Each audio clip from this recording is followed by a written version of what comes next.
n'ont tellement plus d'arguments qu'il faut qu'ils traitent tout le monde de nazis. À propos d'Elon Musk, on a oublié de dire que c'était quand même un gros connard. Ça fait du bien de le dire aussi. Hein. Bonjour à tous, aujourd'hui on va parler de cette polémique concernant Elon Musk qui a eu lieu cette semaine lors de l'inauguration, l'officialisation de la présidence de Donald Trump. Donald Trump qui est donc le nouveau président des États-Unis d'Amérique, et lors de son discours, eh bien, Elon Musk s'est allé, c'est vrai, à un geste assez bizarre, qu'on a du mal à expliquer comme ça de but en blanc, mais que lorsqu'on y réfléchit 2 secondes, quand on connaît un peu le personnage Elon Musk, ça n'a effectivement rien à voir avec un salut nazi. C'est un geste maladroit qu'on va décrypter ensemble, mais surtout, on va analyser les retours, les critiques de tous ces journalistes et tous ces soi-disant journalistes en fait qui sont plutôt des idéologues et qui, par ce genre de séquence, essayent d'enlever de la légitimité à ces personnes, à ces hommes politiques, et surtout d'une personne en particulier que je ne supporte plus, Charline Vanhoenacker, là, une espèce d'humoriste, cette femme qui se dit humoriste et qui malheureusement se produit quasiment, je crois, tous les jours hein, sur France Inter dans ses chroniques, et c'est une personne qui n'est même pas drôle. On va le voir tout de suite, on va regarder ensemble. Personne ne rit à ses blagues, elle ne fait que critiquer et insulter les personnes. Et on va tout de suite d'abord regarder un reportage pour parler donc de ce geste. Galvanisé par la foule, Elon Musk entre en scène dans un état d'excitation plus que visible. C'est alors qu'il effectue ce geste qui sème le trouble. À 2 reprises, il frappe sa poitrine avant de tendre son bras. Dans les minutes qui suivent sur les réseaux sociaux, certains internautes s'enflamment. Attendez, Musk vient de faire un salut nazi ? Pour d'autres, notamment une association américaine de lutte contre l'antisémitisme, Elon Musk aurait simplement été dépassé par son excitation. Il semble que Elon Musk ait fait un geste maladroit dans un moment d'enthousiasme, pas un salut nazi. Voilà, donc vous l'avez vu. Donc d'un côté, ceux qui disent que c'est un salut nazi, d'autres qui parlent effectivement de gestes maladroits. Donc c'est même une association contre l'antisémitisme qui dit ça. Donc elle aurait pu, si elle voulait charger Musk, elle aurait pu y aller. Déjà quand on voit l'entrée en scène d'Elon Musk, comme on voit ces gestes, vous voyez qu'ils sont un peu, on sent que tout n'est pas maîtrisé, tout n'est pas calculé, tout n'est pas, il contrôle pas tout à fait son corps à ce moment-là. Il y a un moment d'enthousiasme et donc des gestes maladroits qui s'enchaînent, des gestes pas forcément malsains. On voit, il fait une danse un peu bizarre, tout ça.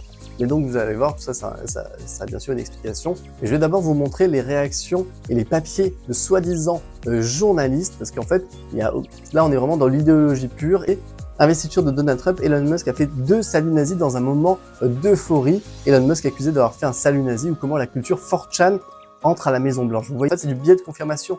Ces gens-là pensent que Elon Musk et Donald Trump sont des nazis, donc là on a un biais de confirmation qui va dans leur sens, c'est-à-dire il a levé le bras en l'air, donc c'est un nazi. Un biais de confirmation, je vous rappelle que c'est lorsque l'on pense quelque chose, eh bien on va dans la majorité des cas voir à chaque fois des confirmations de ce que l'on pense, que ce soit dans des films, dans des reportages, dans n'importe quoi. Tout ce qui va apparaître ensuite, on va le considérer comme allant dans notre sens si on s'intéresse 2 secondes à Elon Musk. Regardez, j'ai pris ce tweet d'une personne, d'un historien en fait américain qui en plus se dit d'habitude qu'il est farouchement opposé à Elon Musk, et lui-même explique qu'en fait ce geste c'est parce qu'il est autiste, il a atteint d'autisme. Elon Musk il ne le cache pas, hein, il a déjà dit plusieurs fois, il a dit que par exemple il pouvait se droguer pour justement parer aussi aux effets qu'il peut avoir l'autisme chez lui, ou en tout cas le calmer un peu, ou vous voyez, essayer de détourner un peu des mécanismes que peut avoir l'autisme sur lui. Et donc là on le voit très bien en fait, dès qu'il entre en scène, on voit sa gestuelle, on voit que si vous avez déjà vu quelqu'un de timide, par exemple une personne extra timide qui va aller en boîte et danser, vous allez voir, elle va faire le même type de danse. Vous savez, ces gestes très fermés comme ça, où tout est serré, tout est contracté, parce qu'en fait c'est de la protection, c'est le corps qui n'est pas du tout à l'aise en public pour être sur une scène comme ça, par exemple, ou au milieu de personnes. Voilà, et donc il va pas faire des gestes. Quand on danse et qu'on a l'habitude, en fait, on fait des gestes fluides, vous voyez, on s'amuse, parce qu'on réfléchit pas trop, en fait. En fait, son corps, à chaque fois, se contracte pour se protéger, en fait. C'est un mécanisme de protection. Une fois qu'on a dit ça, on va parler maintenant de la plus grande imposture de ce 21e siècle. Mais Charline Vanhoenacker, on va parler d'elle. Je ne comprends pas ce qu'elle fait encore à l'antenne. C'est une personne qui n'est pas drôle, elle ne fait rire personne. Et on va le voir, dans un instant, on va le voir quand on va écouter après cette chronique de France Inter, parce là on va voir un extrait d'abord de La Belle Époque, présentée par Léa Salamé, qui est sur France 2. Et donc vous avez sûrement vu la séquence où elle se fout de la gueule, elle insulte en fait Elon Musk de gros connard en disant ça fait du bien. Mais vous allez voir que même quand elle dit ça, il y a personne qui rigole. Il n'y a pas de ah oui, oh bravo, machin. C'est des petits rires jaunes en fait pour acquiescer, dire ah c'est bien, elle a dit le bon mot. Thierry Breton, je me dis mince, mais non, Thierry Breton, c'est Che Guevara.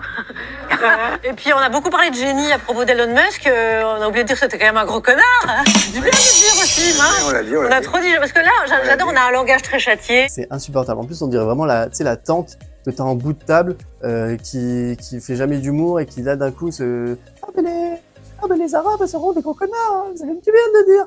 Quand elle a cette voix aiguë, si on analyse 2 secondes, en fait quand elle part dans les aigus comme ça, c'est parce qu'elle se rend compte qu'en fait sur le moment il y a personne qui rigole et donc elle va rajouter une phrase ah mais ça fait bien de le dire quand même machin. En fait tout ça c'est pour pourquoi j'ai dit ça, c'est pour vous dire qu'en fait ça fait du bien de dire ça et en fait c'est pour justifier sa blague qui n'est pas drôle. Je pense qu'à la base, même Charlene Vanhoenacker, c'est pas quelqu'un qui a confiance en elle. C'est quelqu'un qui se cache derrière un personnage d'humoriste pour dire ses vérités. Mais comme elle n'est pas journaliste et qu'elle n'a pas fait d'études et qu'elle a sûrement pas le bagage culturel et même littéraire, ou vous voyez, elle n'a pas de culture générale. Et du coup, tout ce qu'elle fait, c'est de la réaction en direct. C'est facile de faire ça, de dire que tout le monde est un connard, que de dire que tout le monde est bête. Quand on va plus loin dans la séquence, en fait, on dirait même Bigard, en fait. On va voir une chronique qu'elle a fait cette semaine sur France Inter où elle parle justement du Donald Trump et de l'investiture. Vous allez voir que personne ne rigole. Enfin, si vous décrochez un sourire devant ce qu'elle dit, et vous êtes fort. Pour entrer dans le bâtiment, un contrôle de sécurité drastique, fallait laisser à l'entrée son sac, son manteau et son cerveau. Réunir des gens qui gobent n'importe quoi et mettre les village people à fond. Aux États-Unis, c'est une cérémonie d'investiture. En France, on appelle ça une soirée trop arrosée, quoi. Comment peut-on croire que les électeurs de Trump pigent quoi que ce soit à un programme économique alors qu'ils sont déjà pas en mesure de comprendre les paroles de YMCA? Alors on ne pourra plus choisir son genre. Ce sera homme ou femme. Mais pour compenser, on pourra choisir sa bagnole, essence ou diesel. Là, vous pouvez transitionner. Oui. Et c'est rassurant pour la communauté cuir, ça. Relativiser un peu, parce que les voitures non plus, elles peuvent pas être hybrides. Et voilà. Et comme disait Coluche, vous marrez pas, hein, c'est avec votre argent tout ça. Et encore une fois, c'est ce qui fait du mal en fait à la gauche, parce que cette chaîne YouTube en fait, elle est pas pour être militée forcément pour la droite ou l'extrême droite ou voilà. Parce que j'ai déjà vu dans les commentaires, voilà, bien sûr, ça c'est une chaîne de fachos. Mais pas du tout en fait, c'est juste pour montrer le niveau de bassesse de la gauche, effectivement, et de l'extrême gauche. Mais il y a encore 10 ans, on avait un parti de gauche, le PS, et la droite, c'était 2 partis hyper forts. Aujourd'hui, ils ne disent plus rien, et ils font que suivre ce que disent, alors un peu moins là en ce moment le PS. Là, le PS commence à retourner sa veste avec le LFI, tout ça, donc peut-être que ça va un peu bouger, mais LFI, surtout LFI, en fait, en fait l'extrême gauche en général, tout ce qu'ils savent faire, c'est insulter. Ils ont tellement pas d'idées sur le fond, de programme sur le fond, ils vont pas attaquer sur les idées, et c'est ce qui ferait du bien. Pour attaquer un Donald Trump, pour attaquer une Marine Le Pen ou Jordan Bardella ou tout ça, il faut aller sur le terrain des idées. Là, vous êtes en train de faire de la bataille idéologique, donc allez sur le terrain des idées. Allez vous batailler vraiment argument contre argument. Comme Tapi contre Le Pen, quand il allait sur les arguments, il allait parler des gens dans la rue, des banlieues, dire que la banlieue, ça peut être beau aussi, c'est aussi des gens qui s'entraident, c'est des gens qui vont travailler tous les matins, qui se lèvent et qui ont juste envie d'être tranquilles, qui n'ont pas envie d'avoir des points de deal en bas de chez eux, qui n'ont pas envie de se faire casser la voiture pour rien. Et ben voilà, c'est ça qu'il faut dire. Et c'est pas juste aller dire que Trump et Musk c'est des animaux, que c'est des connards et tout ça, mais de toute façon c'est même pas nos présidents. Vraiment je m'inquiète des journalistes aujourd'hui en France parce qu'en fait c'est vraiment des idéologues. Vous savez même pas le nombre de journalistes que j'ai vu sur leur compte Instagram tout ça mettre des stories en disant déjà en repostant le salut nazi et tout ça. Et lors de la mort de Jean-Marie Le Pen par exemple de lever un toast en disant adieu les fachos. Mais c'est quoi ça? C'est quoi ces journalistes là? Ne pas comprendre que quoi qu'on en pense, Jean-Marie Le Pen a été un homme politique qui aura marqué l'histoire de la 5e République, dans le bon ou dans le mauvais sens. Ça, après, c'est chacun voit midi à sa porte.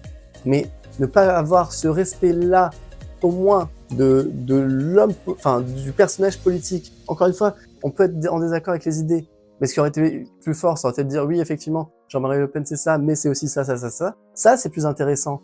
Et je ferai une vidéo pour vous montrer, en fait, comment on peut faire dire n'importe quoi à des images, à des vidéos. Comment, par exemple, moi je peux le faire très bien aussi avec les miniatures, vous montrer comment je peux influencer la perception que vous allez avoir d'une miniature en mettant une personne plus grande, en mettant une personne plus saturée, désaturée. Et tout ça, ça joue. Et en fait, les médias font exactement pareil tous les jours. Vous vous en rendez même pas compte à quel point, en mettant une petite musique derrière telle personne, en coupant à un certain moment, en filmant la personne d'une certaine manière. L'étude des signes et des images, c'est vraiment très important. Et aujourd'hui, c'est encore plus important sur les réseaux sociaux, tout ça. Et les journalistes aujourd'hui sont des idéologues, la majorité. Et surtout sur le service public. Bon, voilà pour cette vidéo, je vous dis à très bientôt sur la chaîne Où va la France.